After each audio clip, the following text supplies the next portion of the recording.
क्या पश्चिम बंगाल सीरिया बनने वाला है? क्या ममता बनर्जी को अपना नाम बदल लेना चाहिए? क्या ममता बनर्जी को सनातन से परेशानी है? क्या ममता बनर्जी हिंदुओं की विनाशक है?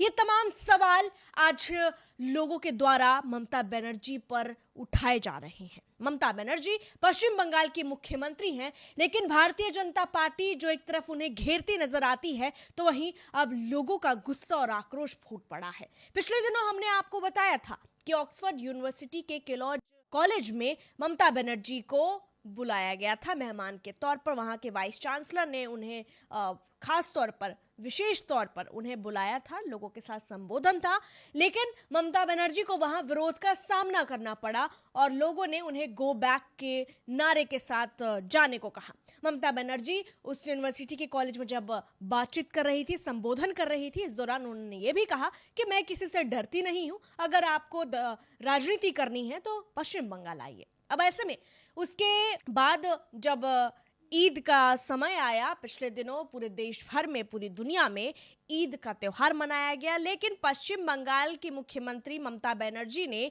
जब ईद उल फितर के कार्यक्रम में हिस्सा लिया और लोगों को संबोधित करते हुए भारतीय जनता पार्टी पर कई आरोप लगाए, तो इस दौरान उनके शब्दों और उनके बयानों को लेकर अब बीजेपी उन्हें घेर रही है। जहां ममता बनर्जी पर कोलकाता में वार्षिक ईद उल फितर की नमाज के दौरान अपने भाषण के दौरान कहे गए एक वाक्यांश का उल्लेख करके हिंदू धर्म का अपमान करने का आरोप लगाया गया है। पश्चिम बंगाल के रेड रोड सभा में उन्होंने संबोधन के दौरान ये कहा था कि मैं इस जुमला पार्टी यानी बीजेपी पर तंज कसते हुए ममता बनर्जी ने कहा कि मैं इस जुमला पार्टी द्वारा बनाए गए गंदे धर्म का समर्थन नहीं करती हूँ। हालांकि इस बयान को लेकर भारतीय जनता पार्टी ने करारा सवाल पूछा, करारा आरोप लगाया, लेकिन इस दौरान ममता बनर्जी को लोगों के गुस्से का भी सामना करना पड़ा। यहां ममता बनर्जी पर आरोप लगे कि ये एक विशेष धर्म पर ध्यान देती हैं, जबकि दूसरी ओर हिंदुओं पर ये ध्यान नहीं देती है। जहां लोग बकायदा ये गुजारिश करते हुए लिख रहे हैं कि ममता बनर्जी पश्चिम बंगाल की मुख्यमंत्री, कृपया आप हिंदुओं पर भी ध्यान दीजिए। एक यूजर लिखते हैं, मुख्यमंत्री महोदया कृपया हमारे हिंदुओं का सम्मान करें और वोट बैंक से ऊपर उठकर सोचें। हम जानते हैं कि मुस्लिम वोट आपके राजनीतिक करियर के लिए महत्वपूर्ण है और आप उनके खिलाफ कोई कार्रवाई नहीं करना चाहती, लेकिन कम से कम हिंदुओं को सुरक्षा तो दो। जबकि अन्य यूजर लिखते हैं कि मैंने अब तक जितनी भी महिलाएं देखी है, उनमें सबसे बेशरम महिला है। हालांकि आपको बता दें कि ममता बनर्जी ने यहाँ पे यूनिटी की बात की, यहाँ उन्होंने एकजुटता की बात की और सभी धर्मों के एक साथ होने की बात की, लेकिन भारतीय जनता पार्टी ने आरोप लगाए कि यहाँ वो फूट डालने की कोशिश कर रही हैं, वहाँ पे वो धर्मों के बीच तोड़ने की कोशिश कर रही हैं। ऐसे में शुभेंदु अधिकारी, जो पश्चिम बंगाल में नेता प्रतिपक्ष हैं, भारतीय जनता पार्टी के नेता हैं, उन्होंने भी इस बयान पर, ममता बनर्जी के बयान पर, ममता बनर्जी के पिछले दिनों के कार्यक्रम पर आरोप लगाते हुए कहा था कि जब मुख्यमंत्री ने गंदा धर्म कहा तो वो किस धर्म की बात कर रही थी। यहाँ वो पूछते हुए आगे कहते हैं कि आप किस धर्म की बात कर रही थी, सनातन हिंदू धर्म को? ईद उल फितर के मौके पर रेड रोड पर आपने किस तरह का भड़काऊ भाषण दिया? मुख्यमंत्री का धर्म को हथियार बनाने का आरोप लगाते हुए भाजपा नेता ने पूछा कि यह धार्मिक आयोजन था या राजनीतिक कार्यक्रम? आप जानबूझकर समुदाय के बीच दुश्मनी पैदा करने के इरादे से नफरत क्यों फैला रही थी? यानी कुल मिलाकर ईद के मौके पर जहां ममता बनर्जी एक बड़ी संख्या में भीड़ को संबोधित कर रही थी और ईद के मौके पर एकता की बात कर रही थी, तो वहीं उन पर आरोप लगे कि ये एक खास समुदाय के बारे में सोचती हैं, तो वहीं आरोप ये लगे कि हिंदुओं के बारे में आप ऐसा क्यों नहीं सोचती हैं। यही नहीं, हिंदुओं के खिलाफ ममता बनर्जी पर आरोप ये भी लगे कि आज पश्चिम बंगाल में हिंदुओं का जो अस्तित्व है वो संकट में है। यहाँ पे एक यूजर लिखते हैं, एकता मेरा मतलब है कि Hindu Khidirpur park, Circus, Tikiapara, Phoolbagan, Metiabruz, Topsia, Meghbagan, Moulali, New Market, Park Street, Lohapul आदि में खुलेआम प्रार्थना नहीं कर सकते।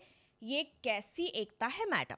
ये तमाम जो आपको यूजर ने यहाँ पे जिन जगहों का नाम बताया है, ये जगह पश्चिम बंगाल में पड़ता है, जहां इनका आरोप है कि इन जगहों पर खुले तौर पर हिंदू प्रार्थना नहीं कर सकते और इसमें ममता बनर्जी पर आरोप लगे हैं। यही नहीं, ममता बनर्जी को खुले तौर पर यह कहा गया है कि आप अपना नाम मुमताज बानो रख लीजिए।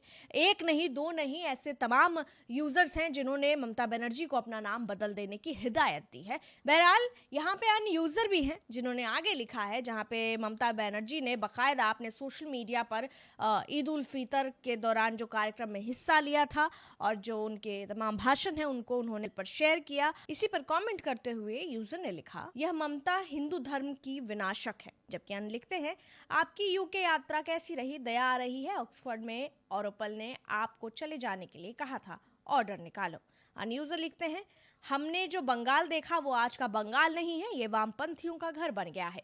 बंगाली पहनावा, उसका खान पान, उसकी सुंदर भाषा, सब कुछ खत्म हो रही है। हमारा बंगाल जल्द ही सीरिया बनने की राह पर है। जबकि दूसरे यूजर का कहना है, दिवाली या किसी अन्य हिंदू धार्मिक त्योहार के दौरान ऐसा कोई इशारा, क्या कोई संतुलन है। जबकि अन्य यूजर द्वारा ये लिखा गया कि मुझे बताया गया है कि उन्होंने सनातन को गंदा धर्म कहा है। जबकि एक और यूजर है, उन्होंने लिखा कि आपके राज्य या मन में हिंदू कहाँ खड़े हैं। यानी मुख्यमंत्री महोदया पर तमाम सवाल हैं जिनमें एक चीज बड़ा ही कॉमन है, वो ये है कि उन्हें लगातार हिंदू विरोधी कहा जा रहा है। आपको बता दें कि साल 2026 में पश्चिम बंगाल में विधानसभा चुनाव होने वाले हैं, लेकिन उससे पहले जिस तरीके के माहौल बन रहे हैं उसमें बीजेपी ये दावा करती है कि जितने भी हिंदू विरोधी गतिविधियों में ममता बनर्जी रही हैं उनके लिए उनको खामियाजा भुगतना पड़ेगा। और पश्चिम बंगाल के विधानसभा चुनाव में इस बार टीएमसी यानी तृणमूल कांग्रेस नहीं जीतेगी और भारतीय जनता पार्टी वहां अपना उस राज्य में अपना शासन स्थापित करेगी। यानी बीजेपी पश्चिम बंगाल जीतने जा रही है। ऐसे में शुभेंदु अधिकारी जो विपक्ष में नेता हैं वो लगातार आरोप लगाते रहे हैं ममता बनर्जी पर, चाहे वो रामनवमी हो, चाहे वो दुर्गा पूजा हो। आपको बता दें कि फिलहाल चैती नवरात्र चल रहा है, जहां खासतौर पर 9 दिनों तक नवरात्रों में माता रानी की पूजा की जाएगी। इसको लेकर भी ममता बनर्जी को घेरा गया है। ऐसे में अब देखना होगा कि ममता बनर्जी इन तमाम आरोपों को कैसे इसका सामना करती हैं और ममता बनर्जी पर लगे आरोप को लेकर तृणमूल कांग्रेस क्या नया कदम उठाती है या इस पर क्या जवाब देती है, क्योंकि आरोप काफी गंभीर है। बहरहाल इस पूरी खबर में इतना ही, लेकिन आप इस पर क्या कहेंगे, आपकी क्या राय है, कमेंट में जरूर लिखिए। फिलहाल के लिए देखते रहिए HCN न्यूज़ में आपके साथ रंजना उपाध्याय। धन्यवाद।